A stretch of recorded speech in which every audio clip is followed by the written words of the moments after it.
Law 34. Be royal in your own fashion.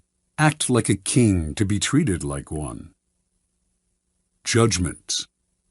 The way you carry yourself will often determine how you are treated. In the long run, appearing vulgar or common will make people disrespect you. For a king respects himself and inspires the same sentiment in others. By acting regally and confident of your powers, you make yourself seem destined to wear a crown. Observance of the law. When Christopher Columbus was trying to find funding for his legendary voyages, many around him believed he came from the Italian aristocracy. This view was passed into history through a biography written after the explorer's death by his son, which describes him as a descendant of a Count Colombo of the castle of Cuccaro in Montferrat. Colombo, in turn, was said to be descended from the legendary Roman general Colonius, and two of his first cousins were supposedly direct descendants of an emperor of Constantinople. An illustrious background indeed. But it was nothing more than illustrious fantasy, for Columbus was actually the son of Domenico Colombo, a humble weaver who had opened a wine shop when Christopher was a young man, and who then made his living by selling cheese. Columbus himself had created the myth of his noble background, because from early on he felt that destiny had singled him out for great things, and that he had a kind of royalty in his blood. Accordingly, he acted as if he were indeed descended from noble stock. After an uneventful career as a merchant on a commercial vessel, Columbus, originally from Genoa, settled in Lisbon. Using the fabricated story of his noble background, he married into an established Lisbon family that had excellent connections with Portuguese royalty. Through his in-laws, Columbus finagled a meeting with the King of Portugal, João II, whom he petitioned to finance a westward voyage aimed at discovering a shorter route to Asia. In return for announcing that any discoveries he achieved would be made in the king's name, Columbus wanted a series of rights: the title Grand Admiral of the Ocean Sea, the office of Viceroy over any lands he found, and 10% of the future commerce with such lands. All of these were to be hereditary and for all time. Columbus made these demands even though he had previously been a mere merchant. He knew almost nothing about navigation. He could not work a quadrant, and he had never led a group of men. In short, he had absolutely no qualifications for the journey he proposed. Furthermore, his petition included no details as to how he would accomplish his plans, just vague promises. When Columbus finished his pitch, João II smiled. He politely declined the offer, but left the door open for the future. Here Columbus must have noticed something he would never forget. Even as the king turned down the sailors' demands, he treated them as legitimate. He neither laughed at Columbus nor questioned his background and credentials. In fact, the king was impressed by the boldness of Columbus's requests, and clearly felt comfortable in the company of a man who acted so confidently. The meeting must have convinced Columbus that his instincts were correct.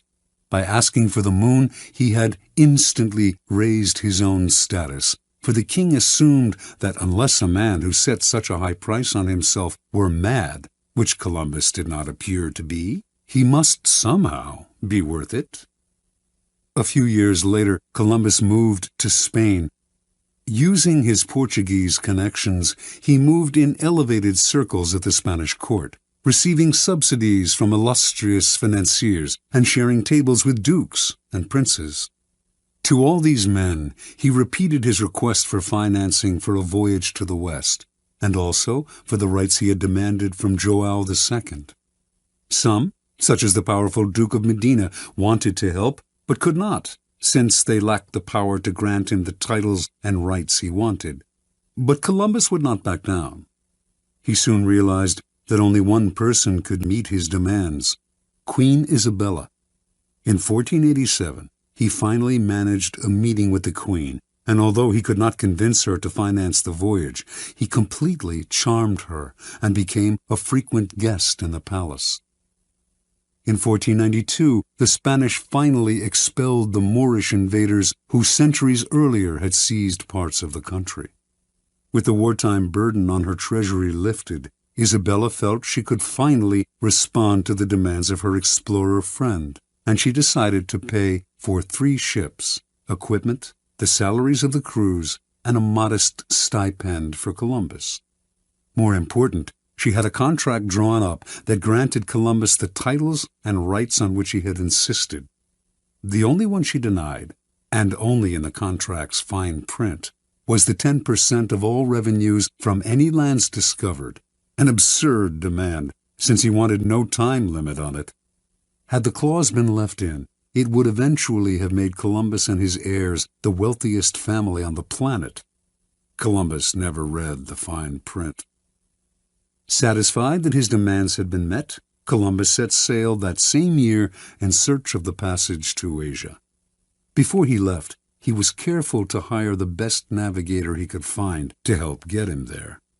The mission failed to find such a passage, yet when Columbus petitioned the Queen to finance an even more ambitious voyage the following year, she agreed. By then, she had come to see Columbus as destined for great things.